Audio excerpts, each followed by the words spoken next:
Krishna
कल की कथा में हम लोग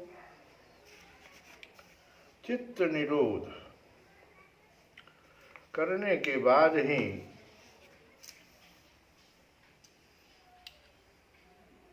श्रवणम के प्रति धीरे धीरे प्रीति होती जाती है और यह एक प्रकार का योग ही कहलाता है। वैसे तो शास्त्रों में योग चित्तवृत्ति को तो कहते, चित्तवृत्ति के निरोध को ही योग कहते हैं, या मन चित्तवृत्ति या मन के निरोध योग कहते हैं। लेकिन दो प्रकार के इसमें प्रवर्तक हुए, एक हुए वामदेव जी और दूसरे हुए सुक मुनि। सुकश्च वामदेवश्च अद्वैश्रते देव निर्मिते। इन दोनों ने योग की पद्धति मन को निग्रह करने के लिए, निरोध चित्तवृत्ति के निरोध के लिए दो प्रकार का तरीका बताया। एक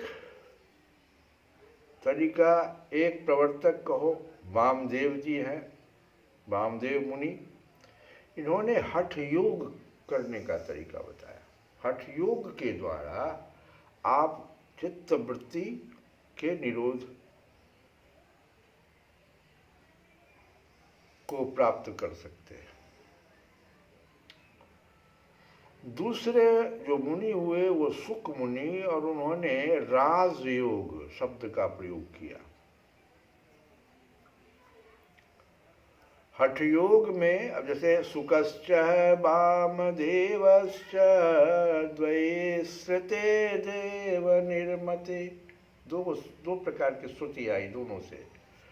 सुको विहंगमः प्रोक्तो वामदेव पिपीलिका।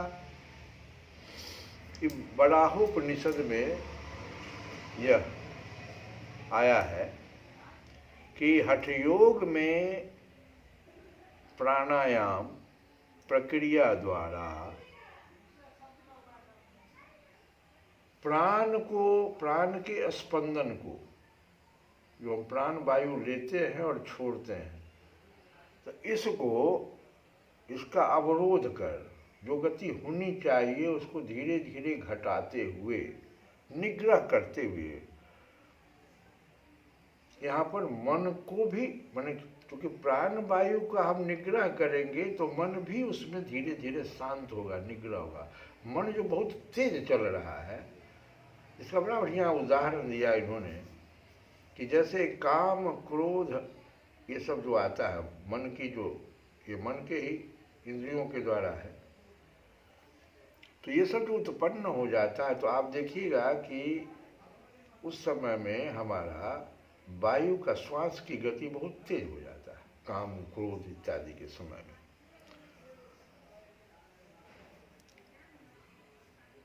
लेकिन यह बात भी सही है कि इसमें इन दोनों मुनियों ने बताया तो कि हठ योग में प्राणायाम प्रक्रिया द्वारा प्राण स्पंदन का अवरोध कर मनोनिग्रह करने पर जोर दिया जाता है, ये हठ योग में। और राजयोग में क्या होता है, नाड़ी शोधन।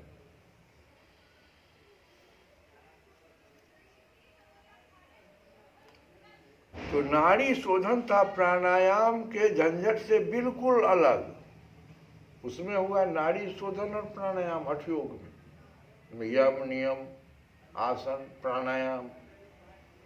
और इसमें है नहीं, राजयोग में नहीं। भगवान कहते हैं कि मनोनिग्रह करने पर यहाँ जो ध्यान दिया जा रहा है उसको सांभवी मुद्रा द्वारा। ये सांभवी मुद्रा क्या है?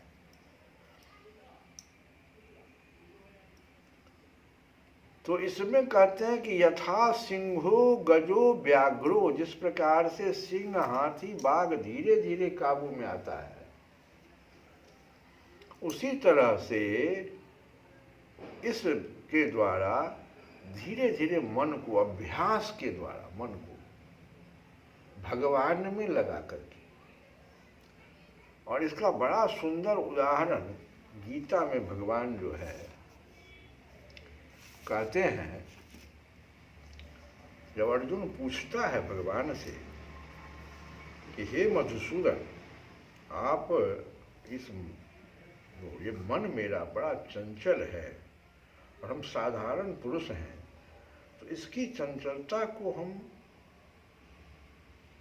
जैसे हमको लगता है कि वायु को बस में करना मेरे लिए आसान है, लेकिन मन को बस में करना इतना आसान नहीं है। अर्जुन कह रहा, चंचलम ही मनः कृष्ण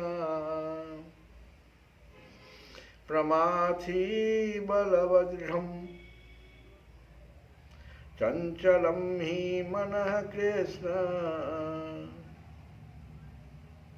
अप्रमाथि बलवत दृढ़म्, तस्य अहम निग्रहम मन्ये। इस तरह के मन को हम निग्रह करने का सोच रहे हैं, सोचते हैं। मन्ये, मन्ये माने सोचते हैं। तस्य अहम, मैं, निग्रहम मन्ये वायो हैव सदुष्करम। हे भगवान, हे कृष्ण, चूंकि मन बड़ा चंचल, अस्थिर, उच्छृंखल, हठीला तथा अत्यंत बलवान है। प्रमाथि, चंचलम ही मनः कृष्ण प्रमाथि। प्रमाथि विचलित करने वाला, क्षुब्ध करने वाला, प्रमाथि ये मन जो है। और बलवत दृढ़म, बलवान भी है, और दृढ़म दुराग्रही है, हठीला है। वायु में ये सब चीज नहीं है। वायु को कोशिश करके थोड़ा स्थिर किया जा सकता है, जैसे श्वास वायु को प्राणायाम के द्वारा, लेकिन मन तो ऐसा है ही नहीं। मन जब बहुत उच्छृंखल हो जाता है तो उस समय में आप देखिए, आपको जो है वायु आपको अपने आप बहुत तेज चलने लगता है। लेकिन मन को अगर हम शांत कर लें, जैसे भजन के द्वारा, श्रवणम के द्वारा, श्रवणम के समय, कथा श्रवणम के समय मन हठात शांत हो जाता है और हमारा वायु भी स्थिर हो जाता है अपने आप। वहाँ प्राणायाम की जरूरतें नहीं पड़ती, ये कह रहा है। तो हे भगवान, हमको इस संबंध में आप थोड़ा सा बताइए कि इतना बलवान तथा दुराग्रही जो मन है, कभी कभी यह बुद्धि का उल्लंघन कर देता है। यद्यपि ऐसा कहा गया शास्त्रों में कि मन के ऊपर बुद्धि है, लेकिन ऐसा बुद्धि के अधीन मन को माना जाता है। लेकिन व्यवहार जगत में जहाँ मनुष्य को अनेक विरोधी तत्वों से संघर्ष करना पड़ता है, उसके लिए मन को बस में कर पाना अत्यंत कठिन हो जाता है। तो कठोपनिषद में भी है कि प्रत्येक व्यक्ति इस भौतिक शरीर रूपी रथ पर आरूढ़ है और बुद्धि इसका सारथी है। मन लगाम है तथा इंद्रियां घोड़े हैं। इस प्रकार मन तथा इंद्रियों की संगति से यह आत्मा सुख या दुख का भोक्ता होता है। ये कठोपनिषद में आया। लेकिन बड़े बड़े चिंतकों का कहना है, देखो, बुद्धि को मन का नियंत्रण करना चाहिए, ये होना चाहिए ऐसा, क्योंकि बुद्धि जो है ऊपर है। बुद्धि चूंकि इसका सारथी है, तो सारथी का तो काम है कि मन को नियंत्रण कर ले। किंतु मन इतना प्रबल तथा हठी है कि इसे अपनी बुद्धि से भी जीत पाना कठिन हो जाता है। बड़ा व्यवहारिक बात है। जिस प्रकार की अच्छी से अच्छी दवा द्वारा कभी कभी रोग बस में नहीं आ पाता है, ठीक इसी प्रकार से ऐसे प्रबल मन को योगाभ्यास द्वारा बस में किया जा सकता है, किंतु ऐसा अभ्यास कर पाना, अर्जुन कहता है, सांसारिक व्यक्ति के लिए कभी भी व्यवहारिक नहीं है। योगाभ्यास में यम नियम आसन, यम फिर 5 नियम फिर 5, है ना, इतना व्यवहारिक जगत में संभव नहीं है। तो सबसे अच्छा उपाय जो चैतन्य महाप्रभु ने समझाया था कि हरे कृष्ण महामंत्र का अगर कीर्तन किया जाए तो निरंतर अभ्यास के द्वारा अपने मन को पूर्णतया कृष्ण में लगाए, इस मंत्र के द्वारा, तभी मन को विचलित करने के लिए कोई दूसरी चीजों की आवश्यकता नहीं रह जाएगी। कोई यम नियम कोई भी चीज के उस समय में आवश्यकता नहीं होगी।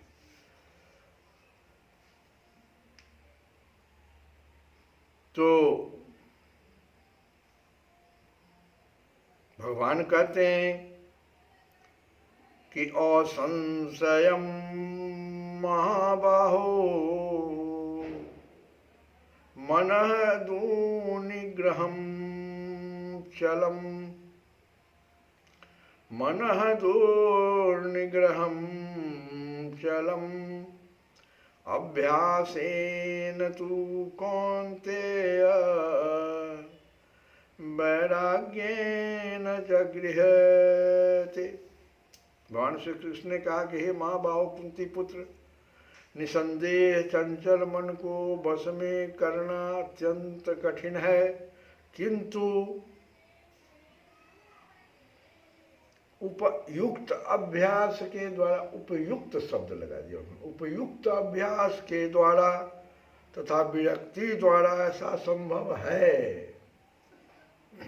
अर्जुन द्वारा व्यक्त इस हठीले मन को बस में करने की कठिनाई को भगवान स्वीकार करते हैं, किंतु साथ ही वे सुझाते हैं कि अभ्यास तथा वैराग्य द्वारा यह संभव है। यह अभ्यास क्या है? तो वर्तमान युग में तीर्थवास, परमात्मा का ध्यान, मन तथा इंद्रियों का निग्रह, ब्रह्मचर्य पालन, एकांतवास आदि कठोर विधि विधानों का पालन कर पाना संभव नहीं है वर्तमान समय में। किंतु अगर व्यक्ति भगवान नाम का जो हरे कृष्ण कृष्ण कृष्ण हरे हरे, हरे राम राम राम हरे हरे, ये जो महामंत्र है, इसके अभ्यास से मनुष्य भगवान की नवदा भक्ति का आचरण कर सकता है। नवदा भक्ति का जो प्रथम है कि वह बोलेगा भी और श्रवण भी करेगा। ऐसी भक्ति का प्रथम अंग है कृष्ण के विषय में श्रवण करना। कल भी हम कह रहे थे, इसीलिए हम कल भी बता रहे थे कि चित्रकूट में भगवान का निवास होगा अगर आप अपने चित्त को निग्रह करके और उसको सुंदर बना लीजिए, श्रवण करने के लायक, भगवान के कीर्तन में वो एकदम लग जाए, समुद्र के समान हो जाए, कभी उसकी प्यास तृप्त ही नहीं होती है श्रवण से। ऐसा अगर व्यक्ति कर ले तो जैसे समुद्र शांत रहता है, कितनों पानी उसके भीतर आता है, वो उफाल नहीं खाता उस समय, वैसा नहीं कि वो अपना मर्यादा तोड़ देता है, अपने मर्यादा में रहता है, वैसे ही आपका मन मर्यादित तो रहेगा। ये कहना है भगवान का कि अगर वो अभ्यास योग के द्वारा, यही अभ्यास योग है कि हम बार बार भगवान के गुणों का कीर्तन करें तो हमारा मन शांत हो जाएगा। श्री कृष्ण गोविंद रे मुरारे।